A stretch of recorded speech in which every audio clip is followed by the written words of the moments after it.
પ્રાતઃકાળમાં ચંદ્ર સ્વર અને સાયંકાળે સૂર્ય સ્વર જો પ્રારબ્ધ યોગથી ન મળે તો મધ્યાહ્ન અથવા અર્ધરાત્રિએ પછી એ બે સ્વર પોતાની મેળે ચાલવા લાગે છે.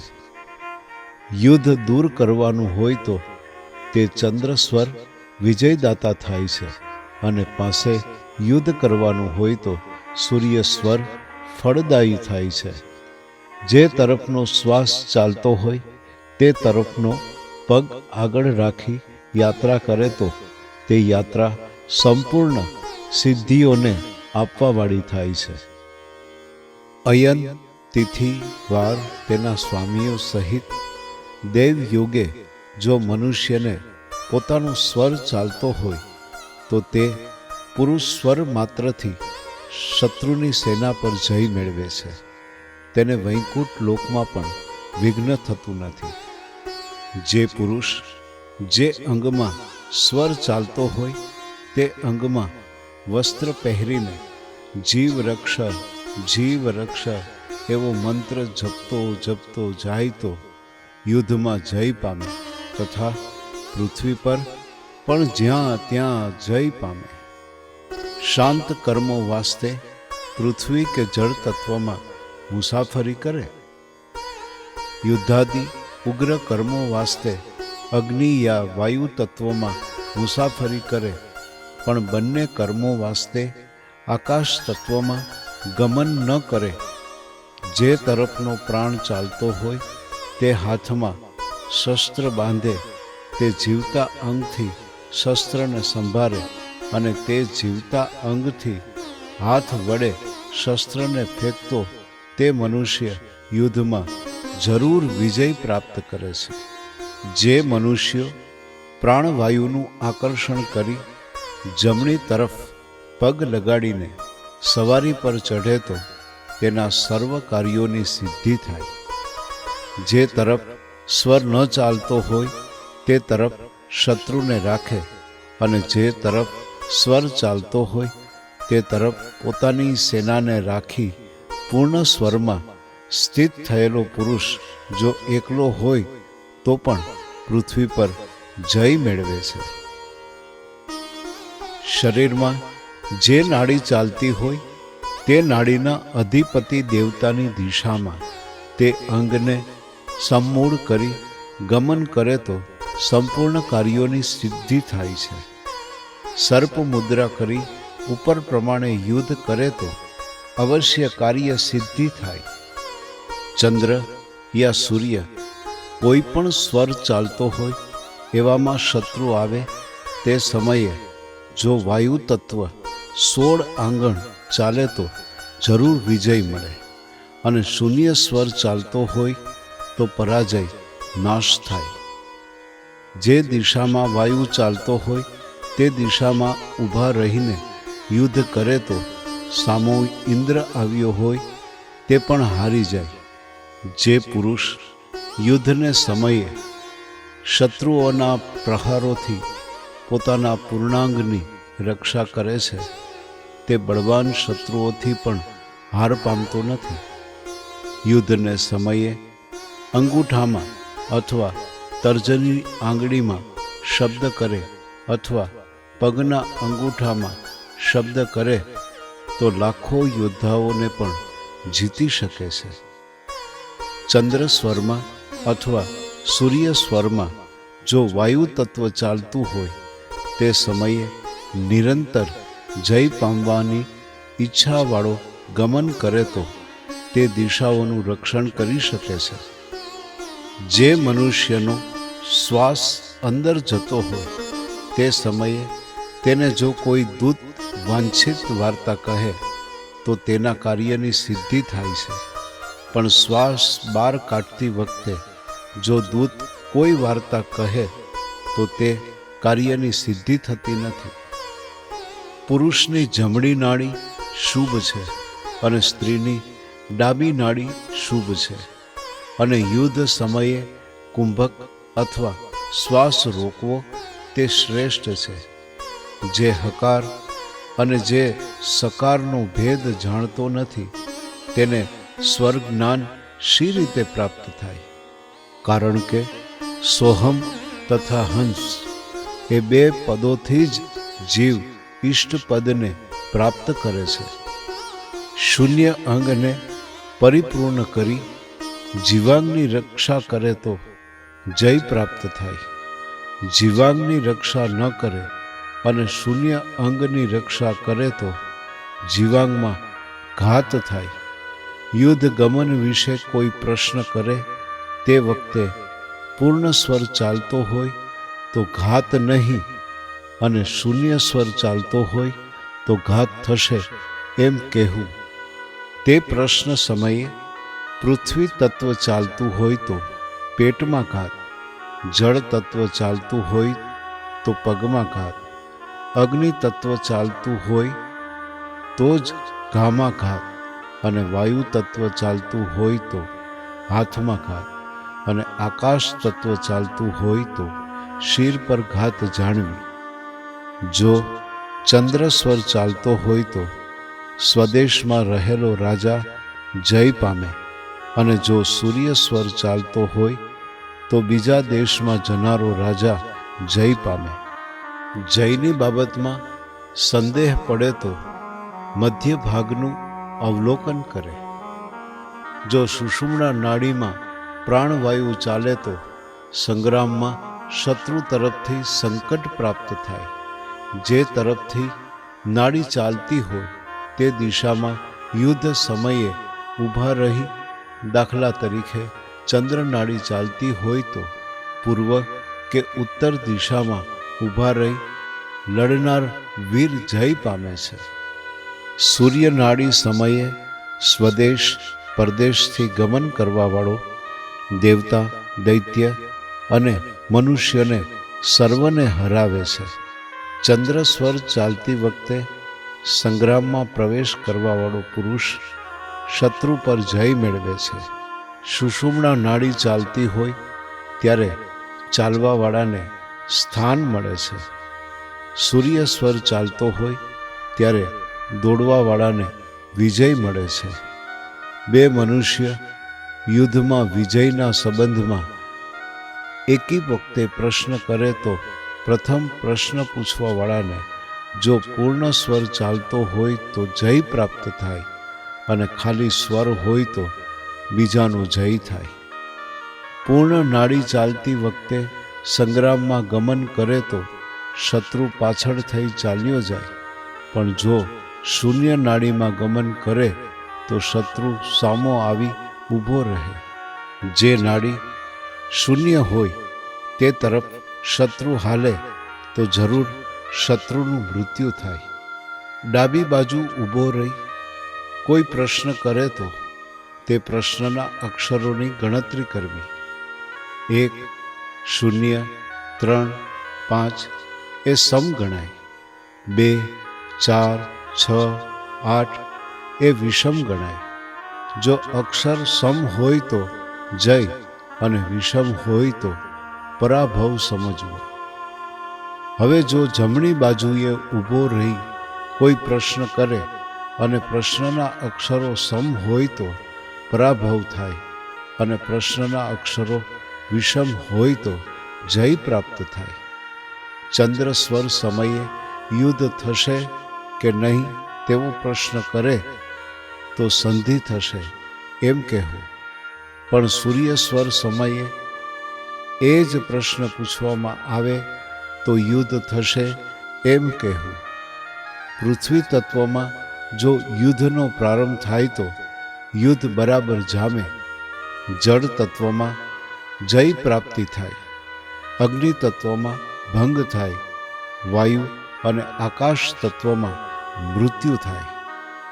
જો કોઈ કારણથી કયા અંગમાં સ્વર ચાલે છે તે ન સમજાય તો જ્ઞાનવાન પુરુષ ચંચળ તથા શરીરને સમાન કરી પોતાના હાથથી પુષ્પને જમીન પર નાખે. હવે જે અંગ તરફ તે પુષ્પ પડે તે અંગ પૂર્ણાંગ જાણવું, અર્થાત સ્વર તે અંગમાં વહે છે એમ માનવું. કાળ અનેક પ્રકારના ભયાનક શસ્ત્રો સર્પ, શત્રુ, વ્યાધિ જો મનુષ્યના શૂન્ય અંગ તરફ સ્થિત હોય તો તે મનુષ્યને હેરાન કરી શકશે નહીં. સ્વરોનું તત્વજ્ઞાન જેને છે તેના બળ આગળ જગતનું કોઈ પણ બળ ટકી શકતું નથી. ઇન્દ્ર વગેરેને કોટ્યાવધિ દેવો જેટલું બળ છે તે પણ સ્વર જ્ઞાનથી જ સમજવું, અર્થાત સ્વરોદયનું યથાર્થ જ્ઞાન ધરાવનાર પુરુષ આ જગતમાં અજીત બળવાળો થાય છે. જો પુત્ર પુત્રાદિ સંબંધમાં કોઈ પ્રશ્ન કરે તો તે સમયે ચંદ્ર સ્વર ચાલતો હોય તો પુત્રની પ્રાપ્તિ કહેવી, અને સૂર્ય સ્વર ચાલતો હોય તો પુત્રીની પ્રાપ્તિ કહેવી, અને સુષુમ્ના નાડી ચાલતી હોય તો ગર્ભનો નાશ અથવા નપુંસકનો જન્મ થશે. પ્રશ્ન સમયે પૃથ્વી તત્વ હોય તો કન્યાનો જન્મ, જળ તત્વમાં પુત્રનો જન્મ, વાયુ તત્વમાં કન્યા, અગ્નિ તત્વમાં ગર્ભનો નાશ અને આકાશ તત્વમાં નપુંસકનો જન્મ જાણવો. પ્રશ્ન કરવાવાળો મનુષ્ય જો પૂર્ણ અંગની તરફ આવી પ્રશ્ન કરે તો પુત્ર જન્મ સમજવો.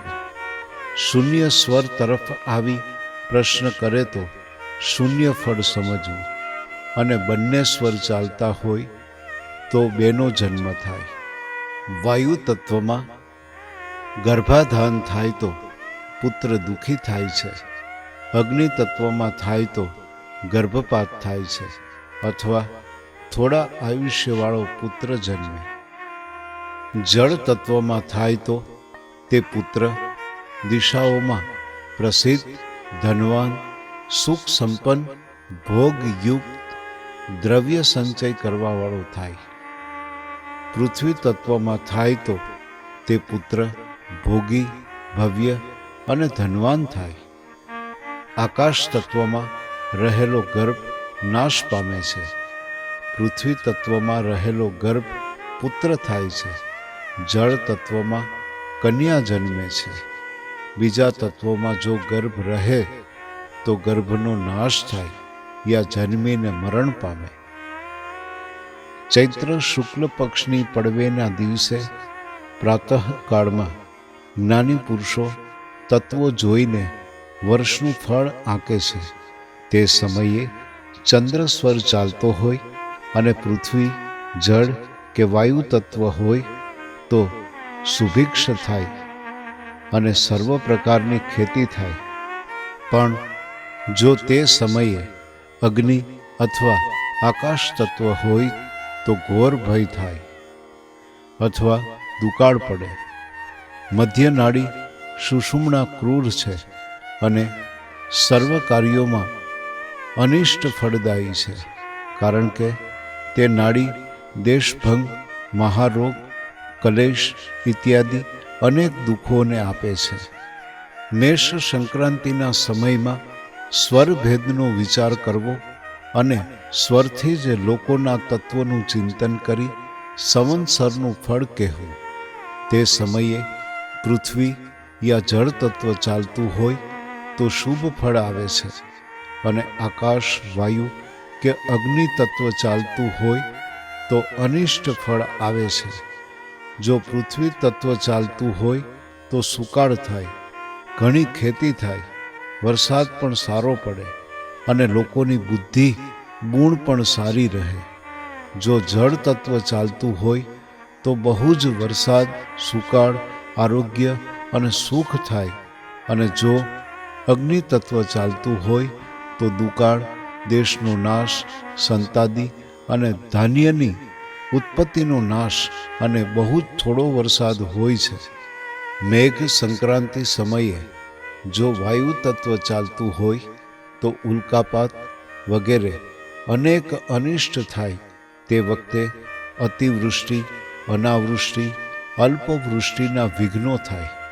જો આકાશ તત્વ ચાલતું હોય તો ધાન્ય, સુખ વગેરેની શૂન્યતા જાણવી. પૂર્ણ સ્વરની અંદર જે તત્વો રહેલા હોય તે તત્વો પરથી ધાન્યની સિદ્ધિ કહી શકાય છે, પરંતુ તત્વોદયને સમયે સૂર્ય અથવા ચંદ્ર સ્વર વિપરીત હોય તો અન્નનો સંગ્રહ લાભદાયી છે. જો સૂર્ય સ્વરમાં તેજ તત્વ ચાલતું હોય અથવા કેવળ આકાશ તત્વ વહેતું હોય તો અન્નાદિ વસ્તુઓનો સંગ્રહ કરવો, કારણ કે 2 માસમાં સર્વ વસ્તુઓ મૂંઘી થઈ જશે. રાત્રિમાં સંક્રાંતિ હોય તે સમયે જો સૂર્ય સ્વર વહે અને પ્રાતઃકાળે ચંદ્ર સ્વર વહે તો, અને તે સમયે આકાશ, વાયુ અથવા અગ્નિ તત્વ ચાલતું હોય તો આ જગત ઉપર અનેક પ્રકારના અનર્થ થાય. પૃથ્વી તત્વ ચાલતું હોય તે સમયે જો કોઈ રોગ વિષયે પ્રશ્ન કરે તો પ્રારબ્ધથી ઉત્પન્ન થયેલો રોગ સમજવો. જો જળ તત્વ ચાલતું હોય તો જળ માતૃકા સંબંધી પીડા જાણવી. તેજ તત્વ ચાલતું હોય તો ગામ, પર્વત ઇત્યાદિમાં રહેવાવાળી શાકીની, ડાકીની અથવા વ્યંતરો તરફથી દોષ યા પીડા છે એમ જાણવું. પ્રશ્ન કરવાવાળો મનુષ્ય પ્રથમ આપણા શૂન્ય અંગમાં બેસે અને પછી પૂર્ણ અંગમાં જઈને બેસે તો જાણવું કે રોગી મૂર્છિત છે પણ હજી જીવે છે. પૂર્ણાંગ તરફ બેસી જો કોઈ પ્રશ્ન કરે તો માનવું કે રોગી અનેક પીડાઓથી પીડા પામતો છતાં જીવે છે. જો સૂર્ય સ્વર ચાલતો હોય તે સમયે પ્રશ્ન પૂછનાર મનુષ્ય આવીને ભયાનક વચન બોલે તો તે રોગી જીવતો છે, અને તેના ક્રૂર ભાષણ સમયે જો ચંદ્ર સ્વર ચાલે તો સમાન ફળ આપે છે. જો પ્રશ્ન પૂછનાર જીવાંગની તરફ ઊભો રહીને પ્રશ્ન પૂછે તો તે રોગી નિરોગી થશે, તેમાં સંશય નહીં. જો પ્રશ્ન કરવાવાળો નીચે ઊભો રહી પ્રશ્ન કરે તો તે રોગી જીવે છે, અને જો તે ઊંચે ઊભો રહી પ્રશ્ન કરે તો રોગી યમરાજને ત્યાં પહોંચી જાય છે. જો તે પૂછનાર રિક્તા નાળી તરફ ઊભો હોય અને વિપરીત અક્ષરોનો પ્રશ્ન કરે અને તે સમયે સુષુમ્ના નાડીનો ઉદય થાય તો પરિણામ વિપરીત આવશે. આપણો સ્વર ચંદ્ર સ્થાનમાં હોય અને પૂછનારનો સ્વર સૂર્ય સ્થાનમાં હોય તો લાખો વૈદો હોવા છતાં પણ તે રોગી અવશ્ય મરણ પામે છે. શ્વાસ વાયુ પિંગલા નાડીમાં હોય અને દૂત વામ ભાગમાં બેસી રોગનો પ્રશ્ન કરે તો સાક્ષાત શિવ રક્ષા કરે તો પણ રોગી મરણને શરણ થાય. એક તત્વ વિપરીત થવાથી તે પુરુષને બહુ ઉપદ્રવ થાય છે, અને જો 2 તત્વ વિપરીત ચાલે તો બંધુ મિત્રોને દુઃખ થાય. 1 મહિના સુધી જો વિપરીત તત્વ ચાલે તો મરણ થાય. આ પંચભૂતાત્મક શરીર રૂપી દીપક શિવ રૂપી અર્થાત શ્વાસ રૂપી તેલથી સિંચાયેલો છે. તેની સૂર્ય સ્વર રૂપી વાયુથી રક્ષા કરવામાં આવે તો પ્રાણી લાંબા આયુષ્યવાળો થાય છે. જે પ્રાણવાયુને રોકીને આખો દિવસ સૂર્ય સ્વરને બંધ કરે અને સૂર્યાસ્ત થતાં સૂર્ય સ્વરને ચાલવા દે છે તે યોગી આવા અભ્યાસથી ઘણા વર્ષો સુધી જીવે છે. તે આકાશથી મસ્તક પર અમૃત વહેવા દે છે અને શરીરરૂપી કમળોને પ્રફુલ્લિત કરે છે. આવી રીતે અભ્યાસ કરતા અમરપણું પણ પ્રાપ્ત કરી શકાય છે. જે મનુષ્ય રાત્રિમાં ચંદ્ર સ્વરનું અને દિવસમાં સૂર્ય સ્વરનું નિવારણ કરી શકે છે તે મનુષ્ય આવા અભ્યાસથી યોગી બને છે. જે મનુષ્યનો શ્વાસ રાત દિવસ એક સ્વરમાં વહે છે તે મનુષ્યનું 3 વર્ષ પૂરા થતાં મૃત્યુ થાય છે. જે મનુષ્યનો શ્વાસ 2 દિવસ સુધી જમણી નાડીમાં વહે તેનું આયુષ્ય 2 વર્ષનું જાણવું. જે મનુષ્યનો શ્વાસ 1 નાડીમાં 3 રાત્રિ સુધી વહ્યા કરે તેનું આયુષ્ય 1 વર્ષનું જાણવું. જે મનુષ્યને રાત્રે ચંદ્ર સ્વર ચાલે અને દિવસે સૂર્ય સ્વર ચાલે તેનું આયુષ્ય 6 માસનું જાણવું. કાંસાના પાત્રમાં પાણી નાખીને સૂર્યનું પ્રતિબિંબ બનાવવામાં આવે. જો પ્રતિબિંબ દક્ષિણ દિશામાં ક્ષીણ દેખાય તો 6 મહિનામાં તેનું મૃત્યુ થાય. પશ્ચિમ દિશામાં ક્ષીણ દેખાય તો 3 માસમાં મૃત્યુ થાય. ઉત્તર દિશામાં ક્ષીણ દેખાય તો 2 માસમાં મૃત્યુ થાય. અને પૂર્વ દિશામાં ક્ષીણ દેખાય તો 1 માસમાં મૃત્યુ થાય. જો છિદ્ર દેખે તો 10 દિવસમાં મૃત્યુ થાય. અને ધુમાડાથી આચ્છાદિત દેખે તો તે જ દિવસે મૃત્યુ થાય.